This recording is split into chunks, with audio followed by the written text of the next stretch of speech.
Task is to convert all these mutual fund compliance monthly disclosure files into a database format. All this stuff here which we don't want, but there are small differences in the format. The column sequences can be different, the column header could be different, and the data could be starting from some different rows. So you can come here to this site rex.exec.com, and here I will go into the automation section. These are the other AI apps. So this is the automation section. There is Rex MF. So this is the mutual fund portfolio file processor. So this is the file processor. I will click here on the top to hide the interface, so we get a full screen kind of a view. Then I'll upload the file. I'll upload the file. This is the Franklin monthly portfolio file, and the sheet name, I have to give the sheet name, right? Which sheet I want to be imported. This is the sheet name. This is the scheme name which will go into the database. I want the scheme identifier also, right? So this I am giving as per the way what I want this thing, and then I will give the month, and I will click on process. This is AI process, this is a manual process. So process.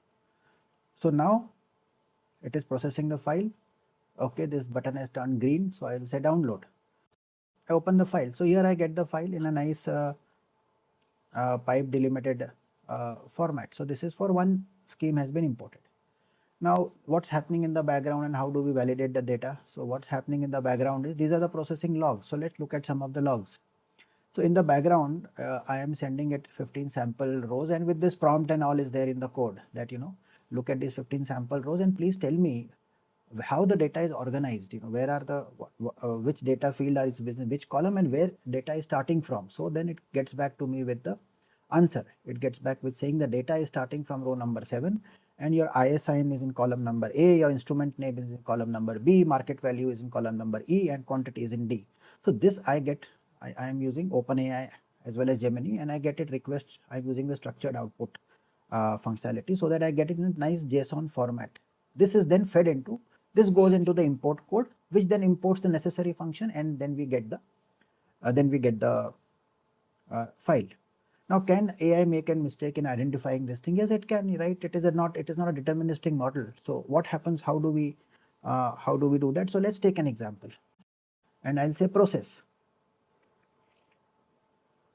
Now processing, if you see what has happened is here, now I've got a red flag here. What is this showing is that I am getting the schema, I am using the schema from GPT-4o, but I am also additionally getting the schema from Gemini, and the schemas are not matching. GPT-4o made a mistake. It should be starting from row number 8 while it is starting from row number 9. So this is for validation purpose. And especially if there is a variance between these two, it is a very important flag. It is a very important flag, and data row start number is an important variable.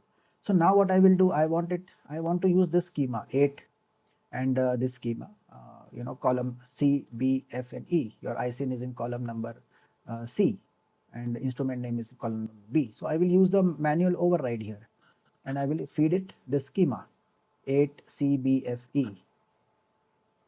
So I will say manual override, I will say 8, I will say C, B, F, and E. Quantity is in column number E. So I will say okay, submit. So now it is download the report with manual processing. Now this allows me to override it, the process in case of validation issue. Now what are the other things here? These are all numbers for validation purposes, standard validation which we need to do.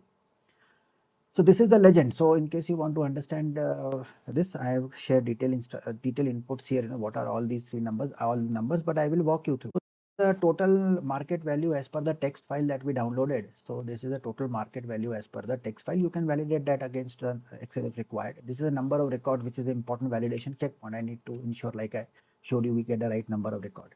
Then what I am also doing is, this is the total market value which I am asking the LLM to extract from the full file. So I am sending the full file, and please look at the whole file and please tell me what is the total market value, this numbers, because this number sometimes it is given as a grand total, sometime it could be given as a net assets, sometime it is given as a total market value, right? I want this number, so I give it to, so Gemini and GPT, though they got back with this number, total number. Why do I need this number? I need this number because uh, not everything has got a ISIN number, right? The whatever is in cash balance or derivatives or trips and so on, they do not have a ISIN number, but I still need to tally the total number. So I take this total value of market value which GPT has given, and I minus it from the total market value from the file to get the balancing number. So this is the cash derivative difference amount. This record is then manually inserted into the last row. So if I look at the downloaded files, so in the last row there is this entry called IN 99999 ZZZ cash derivative. This is the balancing number, because ultimately I need the full portfolio in the database format. Other the total will not tally once I take it to the input file. And then in addition, we have a data table for a quick view. We have a data table here for quick. This is just for quick scanning purposes, right? Now processing logs are here in case something goes wrong. Then this is for to help out figure out what it is. What do I want to do? Once I have imported say 7, 8, 10, 20 schemes data, I want to ultimately append them one below other, right? So how do I do that? Then I will go to append file here. I will say add files. Add those files have got added. Now I'll say append file. So it has appended. It happens in browser, very small files instantly. So if I download, so I'll say download. So I can save this file and I will use it for. So now if we see in this file, we have the same format, everything is now nicely formatted into a database format. Now it can go into any kind of an analysis. You can push into wherever we can push it into a database. We can push into normal Excel, pivot table, Power Pivot, Power Query, Python, just put it into a pandas, Python as per choice. As an example, I have set up, so just as a quick example, I have set up a Power Pivot to show the kind of analysis you can, wide variety. Once you have the composition and the breakup, then there is a wide variety of analysis that is being done currently that analysts do and you can do. This is just one example of what I call the portfolio instrument level variances. So for example, here now I have got HDFC, ICICI and SBI, the blue chip and the large schemes, and I can say look at say HDFC. I can say only look at HDFC. This is December versus November, and these are the quantities and the market values. But these are the three things. These are the three deltas or the variances which are important flags or markers. What is the change in the weightage which has happened? And we are looking at say if I sort it here, Mankind Pharma, what it is showing is that November it was market weightage was 0.7%. It has now almost doubled to 1.5%, right? Almost double, 97%. So though it is a small weightage here, but it is becoming HDFC Bank has gone slightly overweight on my Mankind Pharma, and this is the quantity variance. Together these three need to be looked at sort of together. You can look at the outlier. These are the bigger movement we are looking. Geo Financials November it sold off the holding, but again the whole weightage itself was very small percentage, so that's fine. Similarly, I can select all the I can look at all across all the scheme level, right? This is looking at me. I can look at one schemes type and so on. What is happening at a different levels across the schemes or scheme type. Now, where is the data? What is the backend data? How do I connect that txt file to here? You can you can do it in normal Power. You can do it in pivot table also. But this I have used what is called Power Pivot. It allows much more fine-tuned KPI and measures. Doing it in this format and all is more easier. This is the data, and also data is here. Data is sitting in Power Query. So if I go here, Power Query editor, if I launch, so you will see this is the appended file that we imported, and this source, if I click, this shows this is a link to my hard disk now, and if you replace it with your hard disk path, you can just simply refresh the whole thing. You just come to source and change this path here to your path, your file path. This is an ISN mapping which I'm using to get the standardized names and the security type. I want it to be standardized. This again I got it from a GitHub repo. It is available in the link is there. I've shared in the GitHub repo. And this is a parameter file which I used to figure out these are the parameter file which 2 months need to be compared. Okay, now let's go to the how to build it or regarding the source codes and also for each of the apps. If you come to the main site, there is a help and build guide here. So you click on this. So here we also have a quick start, if you have question about usage, there is some pointers here. And then we come to build. So this build guide, this is the main repo. So this repo, if I click on the main repo, so this is the main repo. It's a JavaScript, vanilla JavaScript app.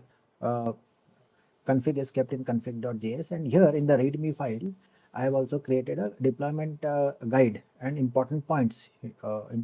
So these are the, I will walk you through, do a quick walkthrough of these points. But one important point is that, whenever I get nowadays different code bases, some have videos accompanying, some don't have detailed videos and all.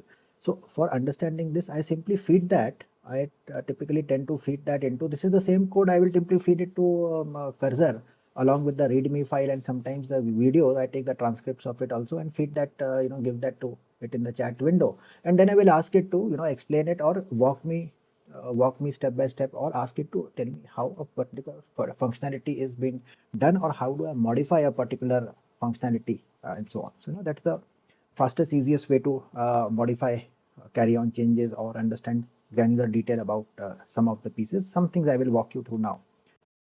So the important point about, some of the important points about the code is that, all the configuration is in config.js. So here we have this config.js, right? So config.js.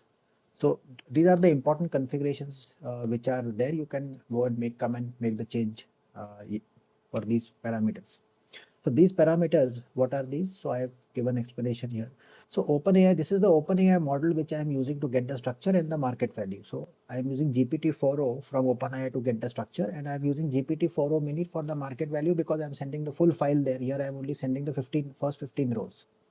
Then I am adding validation purposes, I am getting the same information from Gemini, but both cases I am using the same model. So in case you want to change the models here, right, you might not want to use the Gemini or GPT-4o models. If you want to change it, that's something you can play with. But currently I found that this is the most optimal one. Gemini 2 Flash is excellent, giving excellent result. And then this is the RT, this is the endpoint. I will come to it in the next, this one. Yeah, so this is the fast API server. So the API call which are being made, the API calls which are being made, I am making it via fast API server. So that code is here. So it is in a different repo, and this is the fast API server code. This is the standard API call that we make, right? Open API chat completion request, standard format, right? This is the standard API call that we make for Open API, and Gemini, same format. So instead of making, I didn't want to make it in the JavaScript code itself, because then everything is exposed. So I just kept that backend separate. So now this is a separate fast API server code where I make a API call to this acts as a proxy. From here it gets routed. So I make a call here to open, I send a request here, and from here it goes to my actual Open API endpoint. It goes from here. And for security purpose, if you will see, I have added CORS middleware to allow only these origins and one origin for localhost. Though I use a different localhost settings there. You can change as per your requirement. And this repo also has got a this also has its own setup guide, how to do it and how to set it up and changes. This is a straightforward, very small code. So these are the various prompts. So if you want to modify it, so please analyze the response with only the JSON object. So this is the prompt. So you can modify this prompt. That is same for market value also. There is a different prompt, and there will be a system instruction which is also being sent out. You are a helpful assistant. Your job is to do so and so. So these are things which you can go here and modify and into the code, and you can modify or have a cursor composer do it whichever way you want to modify.